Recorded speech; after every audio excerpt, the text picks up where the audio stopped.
Good morning. We are extremely pleased that you are here. It is good to come together for the purpose of co-creating. Do you agree? Yes. You're knowing what you're wanting? It moves about a bit, yes. You are appreciating the expansion of your personal desire. Feels good to want, feels good to identify, feels good to decide, to choose, feels good to know what you want. Not so much, eh?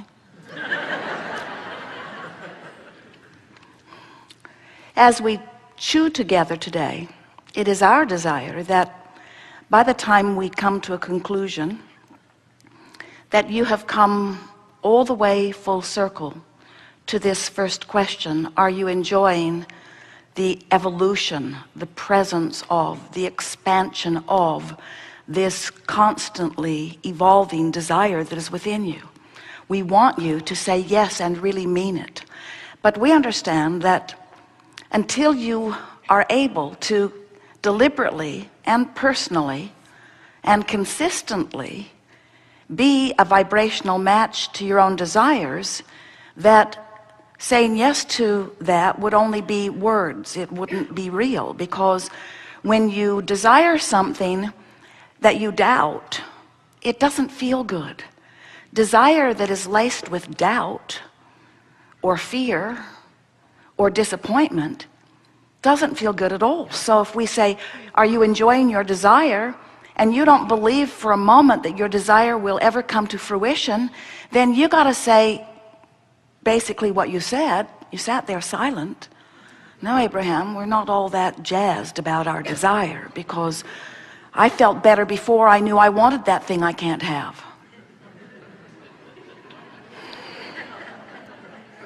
And from our vantage point, nothing falls in that category. There is nothing that this time-space reality can have inspired within you that is now a desire that you can't experience fully. Nothing that you want cannot be. It all has the ability of becoming. In fact, and most of you don't like hearing this, it is mostly already become, because everything that manifests becomes a vibrational reality first, and that's far and away the most creative juice. By the time it has become vibrationally and is in your vortex where the larger part of you is, we'll talk about that, it's a done deal. It is. But our physical friends say, well, it seems more like a pipe dream to me, in every sense of the word. It doesn't feel real to me, Abraham. I can't see it yet. I can't hear it. I can't smell it. I can't taste it. I can't touch it. How dare you call my dream a reality when I can't see it and no one else can see it either? And we say, well, we have the advantage of being able to interpret vibration, and we also have the advantage of knowing that everything becomes a vibrational reality before it is manifested, and that coming into the vibrational reality is the big deal part of it. And the very small deal part of it is, once it is in the vibrational reality, then manifesting it is simple. It's so simple. There's just one very slight, very simple, maybe not so easy for you until you practice it a little bit, but very simple thing for you to do. You have to become a vibrational match to your own desire, which means you have to believe it. You have to feel it. You have to know it. You have to feel good about it. You cannot doubt it. You can't have negative emotion about it. You can't worry about it. You can't wonder if it's possible. You can't fear that it won't come to be. You can't be more of a vibrational match to its absence than its presence, and ever have its presence show up for you. And you say, well, that sucks. Because how do I feel its presence before I see its presence? And we say, that's the flawed premise that will trip you up thing after thing after thing. So often humans are offering their vibration in response to what they observe. So if you observe something and then you are giving your attention to it on a pretty regular basis, through your observation of it, you train your vibration into that frequency, and then it manifests in your experience. But if you say, but I need to see it before I can believe it, we say, then it cannot come for you. You've got to figure out how to believe it before you see it.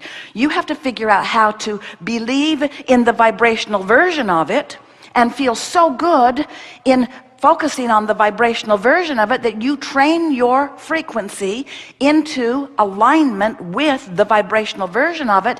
And when there's no gap between what you think and what you want, it'll manifest all over the place. People watching you will say, what magic button did you push?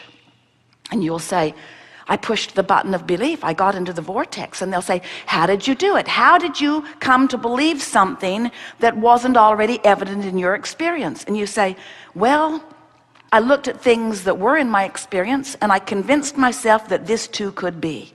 Or I looked at others who I knew at one time weren't experiencing it that now are, and I convinced myself that this too can be for me. In other words, I practiced an optimistic thought. I practiced a better feeling thought. I trained myself into the frequency of having it rather than into the frequency of not having it. I practiced the frequency of belief, and in doing so, I left the frequency of doubt behind. Oh, so you took that doubt and you wrestled it to the ground and killed it, eh? No, it doesn't work that way, you wisely tell your eager to learn friends. When you look at the absence of what you want, you practice that vibration. When you look at the presence of what you want, you practice that vibration.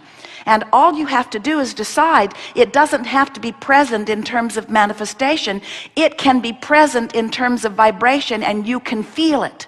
You might not be able to see it yet, or hear it yet, or smell it yet, or taste it yet, or touch it yet, but you can feel it, and so you can focus upon it. And if you can feel it, and therefore you can focus upon it, you can practice the vibration of it.